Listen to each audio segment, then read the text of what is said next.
So in a previous video, I showed a little bit about this old analog meter, and I want to follow that up with a look at a digital voltmeter and how it's similar in some ways and different in others.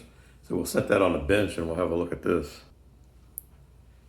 So this digital voltmeter is from Square D company, model WMM23. It has this protective rubber case that helps it survive being dropped off of ladders and slid off of cars and whatever.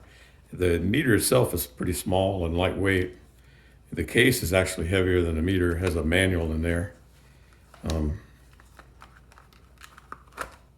It also has a flip up stand. You can easily hold it up at an angle where you can view it. And there's also a clip here where you can attach the probes into here and store them, or you can put them up here if you want to touch something with, hold the meter and touch the probe. You can do that too. And there's also a clip if you want to clip it onto a rack or something. You're working on some equipment, but pretty handy. This one dates back from around 1985, I believe is when I got it, and it's an auto ranging meter. It's got AC volts, DC volts, millivolts in DC, resistance. It's got a feature the other meter didn't have. It's a diode test or continuity, and AC and DC current right here. And when you want to measure current, you'd put the probes over here in these two. You'd start at 10 amps and confirm it, and if it was under 300 milliamps, then you could drop down. That'd be a safer way. If you started out on 300 milliamps, you might open the fuse inside the unit if you exceed the 300 milliamp rating. But when you're doing voltage, resistance, or checking diodes, you put the probe in this side. It also has a button right here that's a range hold button. Since it's an auto ranging meter, say you're just working and your voltages are going to be very small or large. When you're measuring a voltage, you can press the button and it'll hold that range, so you don't have to wait for it every time to work through all the ranges to get where it's going. I think newer meters don't need that anymore, but this is an older one. And it also has, you'll see, there's a bar graph at the bottom, and there's numbers 0, 10, 20, and 30.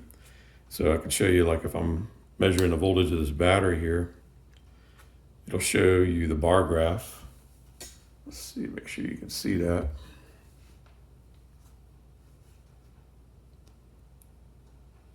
See at the bottom there's a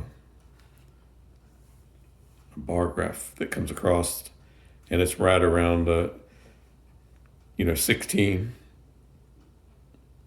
So it gives you a very quick indication, and it's handy because that replicates the needle movement of a meter, an old analog meter, where the digital display takes some time to settle down and give you a number, and but the analog bar graph at the bottom is instantaneous. It's a quicker way to see what's going on.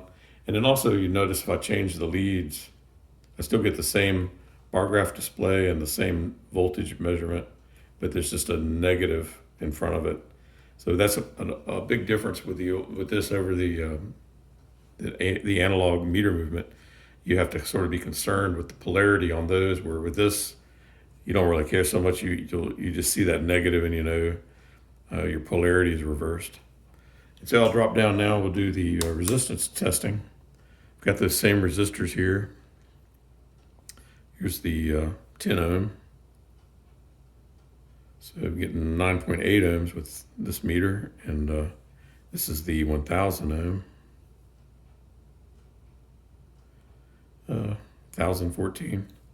And now we'll go to the LED or the diode continuity test. So when you touch the leads together, you'll hear like a tone. And you also notice the bar graph is full and it drops to 0. And also, basically it's showing the voltage drop across these two probes, which when you touch them together, there's no voltage difference between them. But if I use this diode here, say this is checking this LED, I can attach the red probe to the anode and the black probe to the cathode, and it'll measure the voltage dropped across this LED. And it's 1.587 volts. You can also see the LED illuminates mildly, but enough to tell that the LED is working. And so I can go also now to do the current. Switch over here to DC current. I'll move the probe over here. I know we're going to be down under the 300 milliamp range, so I'll go ahead and stick it in there. We'll do the same test we did where we have this 10 ohm resistor. Well, basically in this setting, in amperage, basically these two probes are basically, you can think of that as a wire from this point to this point. And the current is measured through the meter, but basically you can just consider this as a wire. So when I touch these across the battery, it's completing a circuit, and the electrons are flowing through the resistor and through the meter and back into the battery. And so you can see I'm measuring 91 milliamps with this 10 ohm resistor. If I go to the 1000 ohm resistor, let's see what that one measures. 1.5 milliamps. So I can also do, I've got this LED in the battery, I can illuminate the battery puts out about the voltage this LED requires to light dimly, but so I'll just twist this on here so I can make it easier to hold. Let's see if I can test this out now.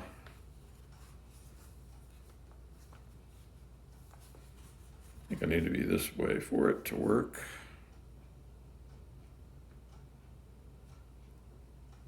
Nope, switch it around. So there I'm reading 0.37 amps. So that's 37 milliamps. It's hard to get a good connection with the way I'm holding it. But that's 0.37 amps. That's 337 milliamps. And so you can also see the LED light briefly or dimly again. I think that LED would be more happy with about 2 volts on it. But anyway, these are some ways you can use the digital voltmeter. And it's similar to the analog meter movement, but it gives you that with the bar graph.